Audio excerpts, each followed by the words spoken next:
शिक्षकाच्या झिंगाट नृत्याने आनंदाच्या सहलीचा नूर पालटला. सेवानिवृत्त व शालाबाह्य लोकांच्या सहभागाने विद्यार्थिनींच्या सुरक्षेचा प्रश्न ऐरणीवर. शेवगाव तालुक्यातील एरंडगाव एकनाथ माध्यमिक विद्यालयाची ही विद्यार्थी सहल ही आनंदाची सहल नव्हती, तर शिक्षकांच्या झिंगाट पार्टीची सहल ठरली. 15 आणि 16 जानेवारीला इयत्ता 7वी ते 10वीच्या विद्यार्थ्यांसाठी आयोजित केलेली ही सहल जेजुरी, महाबळेश्वर, प्रतापगड, रायगड असा रूट होता. पण उद्देश बदललेला.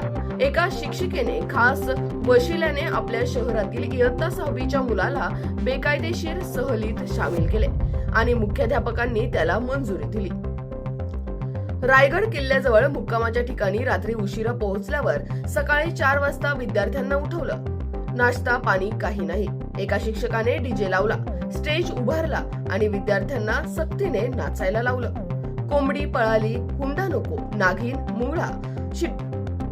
शिक्षक शिट्ट्या वाजवत आरडाओरडा करत मनमुराद आनंद घेत होते. मुख्याध्यापक आणि संपूर्ण स्टाफ स्टेज शेजारी बसून शो एन्जॉय करत होते. परतीच्या प्रवासातही शिक्षकांचा नाचण्याचा ठेका सुरूच राहिला. सेवानिवृत्त लिपिकही या पार्टीत सामील होते. गोरगरीब विद्यार्थ्यांच्या शैक्षणिक सहलीच्या पैशातून शिक्षक कर्मचाऱ्यांनी चंगळ केली. या प्रकाराने पालक संतापले आहेत, पण बोलायला घाबरत आहेत. मुलांच्या शैक्षणिक भवितव्याची भीती म्हणून ते गप्प बसले आहेत.